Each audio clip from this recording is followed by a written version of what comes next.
عرض کرتے ہیں کہ میرے نبی پیارے نبی ہے مرتبہ بالا تیرا، میرے نبی پیارے نبی ہے مرتبہ بالا تیرا، پہنچا نہیں کوئی وہاں پہنچا جہاں طلبہ تیرا، خیرات دیتا ہے خدا سب کو تیرے نام کی، جس کو ملا جو کچھ ملا جتنا ملا صدقہ تیرا، یا مصطفیٰ یا مجتبیٰ بھر دیجئے کاسا میرا، کر دو کرم رکھ لو بھرم سائل ہوں میں ادنا تیرا۔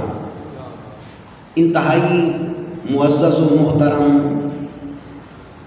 ارباب اختیار اور معزز سامعین کرام، میں یہ ضروری سمجھتا ہوں کہ ٹی ایم او کے تمام عملہ کو میں خراج تحسین پیش کرتا ہوں کہ انہوں نے اپنے مربی اپنے مولا محمد کریم صلی اللہ علیہ وسلم کی ولادت کا پروگرام سجایا ہے، لیکن خاص کر اس کا سہرا سی او صاحب جناب عبدالستار صاحب اور جناب اے سی صاحب کے سر ہے کہ انہوں نے ٹی ایم اے کی تاریخ میں سب سے پہلا ولادت مصطفی کا پروگرام ٹی ایم او میں کرایا ہے۔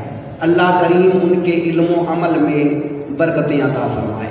اللہ کریم نے ویسے تو قرآن مجید فرقان حمید میں اپنے پیارے محبوب صلی اللہ علیہ وسلم کی تعریف ہی تعریف ذکر فرمائی ہے، چنانچہ کسی عقیدت مند عاشق شاعر نے کہا کہ شداں مداں زبراں زیری شان تیرے وچ آیاں، آماں لوگاں خبر نہ کائی خاصاں رمضاں پائیاں۔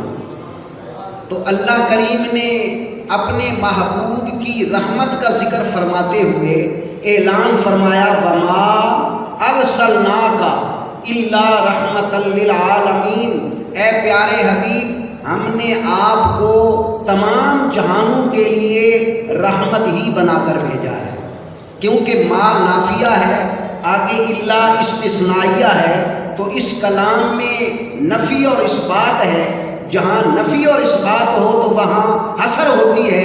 گویا رب نے اعلان کیا ہے پیارے حبیب ہم نے آپ کو رحمت ہی بنا کر بھیجا ہے، آپ کی حیثیت تمام عالمین پر رحمت فرمانے والی ہے۔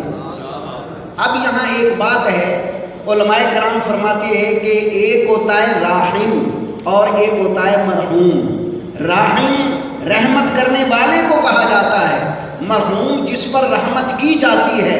تو رب نے اس آیت طیبہ میں اپنے پیارے حبیب پاک کو راحم فرمایا، یعنی آپ رحمت فرمانے والے ہیں۔ یہاں ویسے تو مصدر ہے رحمتاً، مصدر کبھی مبنی للفاعل ہوتا ہے کبھی مبنی للمفعول ہوتا ہے، یہاں مبنی للفاعل ہے، یعنی آپ کو رحمت کرنے والا بنا کر بھیجا۔ پھر رحمت کرنے والے کے لیے کچھ شرطیں ہوتی ہیں، اور سب سے پہلی شرط کیا ہے کہ رحمت کرنے والے کے لیے ضروری ہے کہ وہ زندہ ہو، کیونکہ جو مردہ ہوتا ہے وہ تو ہمارے عرف میں کہتے ہیں کہ مردہ بدست زندہ، وہ تو زندہ کے رحم و کرم پر ہوتا ہے، اور رحمت وہ کر سکتا ہے کہ جو زندہ ہو، اور زندہ ہی رحمت کرتا ہے۔ تو رب نے جب یہ فرمایا وما ارسلناک الا رحمۃ للعالمین، گویا رب نے یہ بھی اعلان کر دیا پیارے حبیب اگرچہ آپ ظاہری دنیا سے اپنے مزار پر انوار میں تشریف لائے، لیکن آپ کو مزار پر انوار میں دنیاوی زندگی سے بھی بہتر زندگی عطا ہو۔ چنانچہ اللہ نے دوسری آیت میں فرمایا وَلَلْآخِرَةُ خَيْرٌ لَكَ مِنَ الْأُولَىٰ، اے پیارے حبیب ہم نے آپ کی ہر آنے والی گھڑی کو پہلی گھڑی سے بہتر بنا دیا۔ تو ہر آنے والی گھڑی پہلی گھڑی سے بہتر تبھی ہو سکتی ہے کہ جب میرے آقا کو اللہ کریم مزار پر انوار میں دنیاوی زندگی سے بھی بہتر زندگی عطا ہو۔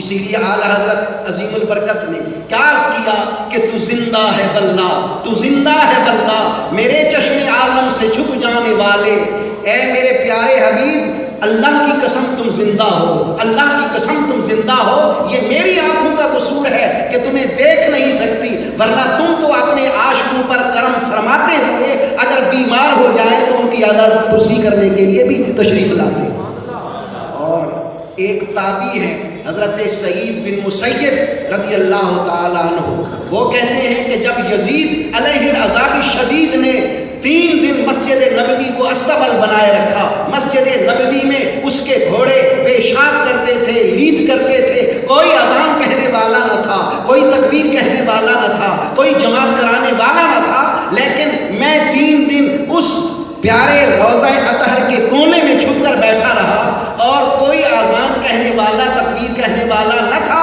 لیکن جب نماز کا وقت ہوتا میں روضہ انور سے آواز سنتا، اذان کی آواز بھی آتی، تکبیر کی آواز بھی آتی اور جماعت کرانے کی آواز بھی آتی۔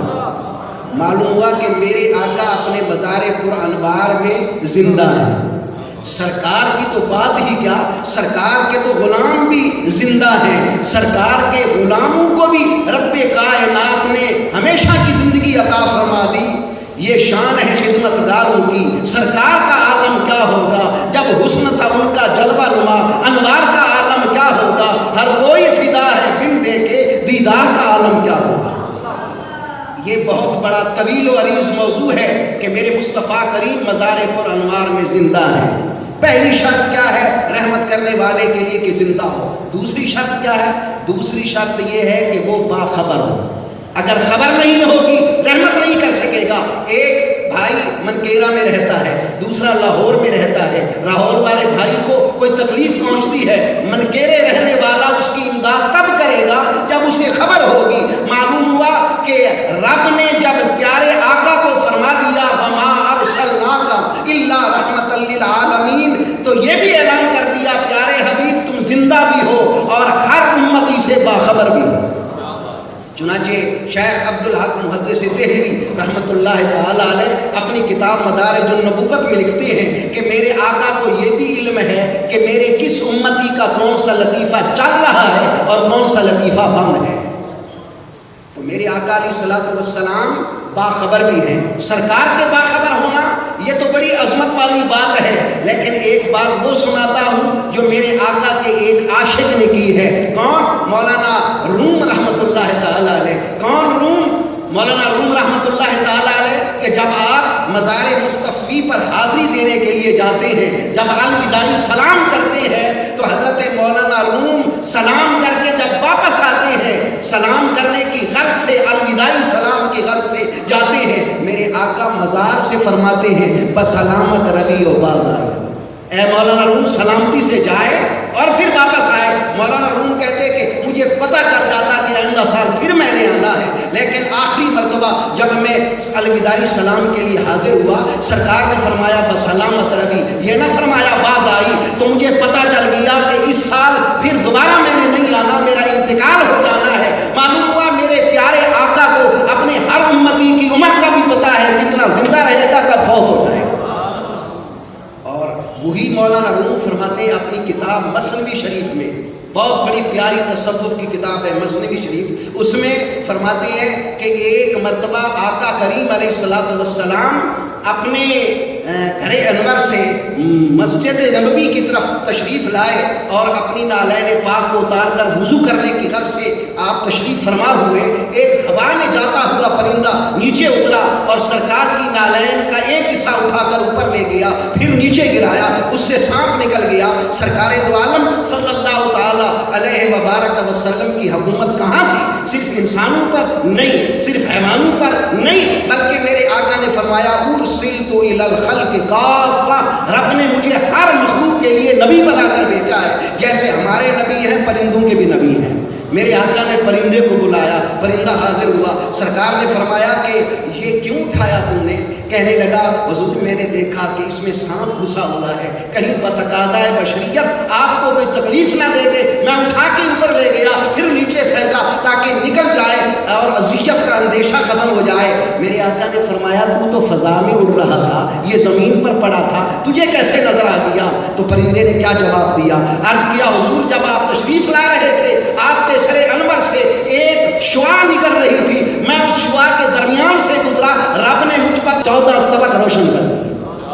یہ تو میرے آقا علیہ الصلوۃ والسلام کے سر انور سے نکلنے والی شعاع کا یہ عالم ہے۔ میرے آقا علیہ الصلوۃ والسلام کی اپنی ذات کا عالم کون جان سکتا ہے؟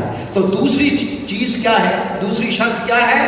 کہ وہ باخبر ہو۔ تیسری شرط کیا ہے؟ کہ وہ نزدیک ہو، قریب ہو۔ اگر قریب نہیں ہوگا پھر بھی رحمت نہیں کر سکے گا۔ اور اللہ نے قرآن پاک میں فرمایا النبی اولا بالمؤمنین من انفسہم، کہ نبی کی ذات مومنوں کی جان سے بھی ان کے زیادہ قریب ہے۔ نبی کریم صلی اللہ تعالی علیہ وبارک وسلم ہر ایک کے قریب ہیں، تب تو رحمت فرما سکتے ہیں۔ اسی لیے رب ذوالجلال نے وما ارسلناک الا رحمۃ للعالمین کا اعلان فرما کر یہ بھی اعلان کر دیا کہ میرا حبیب زندہ بھی ہے، میرا حبیب باخبر بھی ہے، میرا حبیب ہر امتی کے قریب بھی ہے۔ اور آخری شرط کیا ہے؟ آخری اور سب سے اہم شرط کیا ہے؟ کہ زندہ بھی ہو اور باخبر بھی ہو، نزدیک بھی ہو۔ اتنے تک وہ مدد نہیں کر سکتا، رحمت نہیں کر سکتا جب تک کہ با اختیار نہ ہو۔ تو میرے آقا علیہ الصلوۃ والسلام با اختیار بھی ہیں۔ جیسے دیکھیں جنگل ہے، رات اندھیری ہے، دو بھائی ہیں اور دونوں سوئے ہیں، ایک نیند کے عالم میں ہے، ایک بیداری کے عالم میں ہے۔ ایک شیر آ کر ان کے سرانے کھڑا ہو جاتا ہے۔ اب میں آپ سے پوچھتا ہوں کہ ایک جو بھائی جاگ رہا ہے وہ زندہ بھی ہے، باخبر بھی ہے، قریب بھی ہے، لیکن مدد نہیں کر سکتا کیونکہ شیر کے ساتھ لڑنے کی طاقت نہیں رکھتا، لڑنے کا اختیار نہیں رکھتا، وہ مدد نہیں کر سکتا۔ جب میرے رب ذوالجلال نے فرمایا وما ارسلناک الا رحمۃ للعالمین، معلوم ہوا میرے رب ذوالجلال نے یہ بھی اعلان کر دیا اے پیارے حبیب تم جو رحمت کرنے والے ہو، زندہ بھی ہو اور باخبر بھی ہو، ہر ایک کے قریب بھی ہو، اور میں نے تمہیں امداد کرنے کا اختیار بھی عطا کر دیا۔ اور اس پر ایک دو حدیث پاک سنیے کہ نبی کریم صلی اللہ تعالی علیہ وبارک وسلم کو اختیار کیسے دیا گیا۔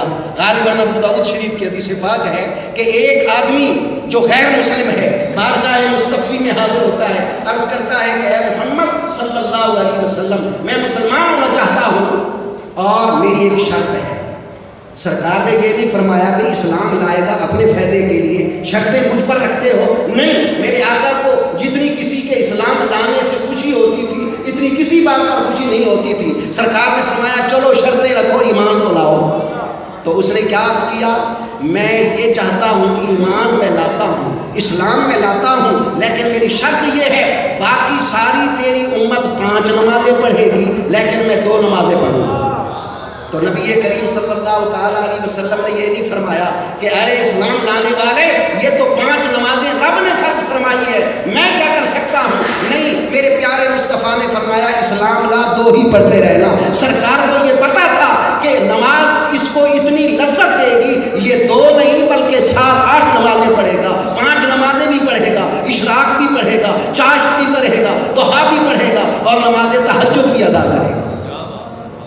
اور دیکھیں نبی کریم صلی اللہ تعالیٰ علیہ وسلم کا اختیار۔ ایک اور حدیث پاک سنیے، مسلم شریف کی حدیث پاک، بخاری شریف کی حدیث پاک، کہ ایک صحابی بارگاہ مصطفیٰ میں حاضر ہوتا ہے، آ کر عرض کرتا ہے یا رسول اللہ ہلاک تو اہلک تو، میں خود بھی ہلاک ہوا اور میں نے دوسروں کو بھی ہلاک کر دیا۔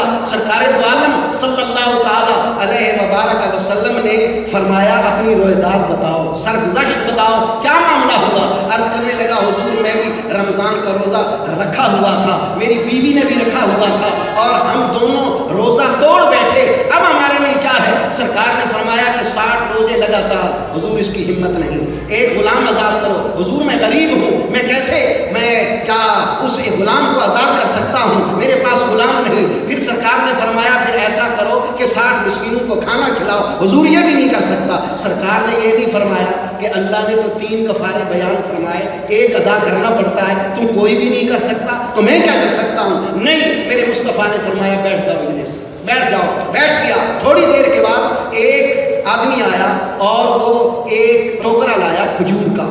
تو سرکار نے فرمایا اے نسائل، کہاں ہے سوال کرنے والا؟ جب وہ کھڑا ہوا میری آقا علیہ الصلوۃ والسلام نے فرمایا ادھر آؤ، یہ کھجور اٹھاؤ، اٹھا کر مدینہ طیبہ کے غریبوں میں تقسیم کر دو، تیرا کفارہ ادا ہوگا۔ اب وہ صحابی تھا، وہ نگاہ صحابیت سے آقا کریم علیہ الصلوۃ والسلام کے اختیارات کو پہچان گیا کہ جو آقا اپنی طرف سے دے کر گناہ معاف کروا سکتے ہیں اس سے آگے بھی ہے۔ تو وہ کھجور کا ٹوکرا سر پہ اٹھایا، مدینہ طیبہ کے چوراہے پر کھڑا ہو گیا اور نظر دوڑاتا ہے کہ مجھ سے زیادہ بھی کوئی غریب ہے، تو نظر دوڑا کر دیکھا مجھ سے زیادہ غریب کوئی نہیں ہے، پھر کھجور لا کر واپس بارگاہ مصطفیٰ میں رکھ دی۔ سرکار نے فرمایا تقسیم نہیں کی، سرکار ناراض نہیں ہوئے، سرکار نے غصہ نہیں کیا، کھجور بھی میں نے دی، تقسیم تم نہیں کرتے؟ نہیں بھائی کیا بات ہے، کیوں نہیں تقسیم کی؟ عرض کرتا یا رسول اللہ مجھ سے زیادہ کوئی غریب ہو تو تقسیم کروں نا، میں سب سے زیادہ غریب ہوں۔ میرے آقا علیہ الصلوۃ والسلام نے فرمایا ٹھیک ہے، اگر سب سے زیادہ تم غریب ہے، کھجور اٹھا، خود بھی کھا، اپنے بال بچوں کو بھی کھلا، تیرا کفارہ بھی ادا۔ اب دیکھیں اعلیٰ حضرت عظیم البرکت فاضل بریلوی نے کیا کیا، لا رب العرش جس کو جو ملا ان سے ملا، بٹتی ہے کونین میں نعمت رسول اللہ کی۔ سرکار دو عالم صلی اللہ تعالی علیہ وبارک وسلم کے اختیارات، یہ بھی ایک بڑا مستقل اور بڑا طویل و عریض موضوع ہے، اور اس پر اعلیٰ حضرت رحمۃ اللہ تعالی علیہ نے ایک کتاب لکھی ہے الامن والولا، جس میں انہوں نے ثابت کیا ہے کہ پوری کائنات خداوندی میں سب سے زیادہ اختیار رب نے جو عطا فرمایا ہے اپنے پیارے محبوب محمد کریم صلی اللہ تعالی علیہ وبارک وسلم کو دیا ہے۔ اس لیے علامہ ڈاکٹر اقبال کیا کہتے ہیں کہ قوت عشق سے ہر پست کو بالا کر دے، قوت عشق سے ہر پست کو بالا کر دے، دہر میں اسم محمد سے اجالا کر دے، وما علیہ الا البلاغ۔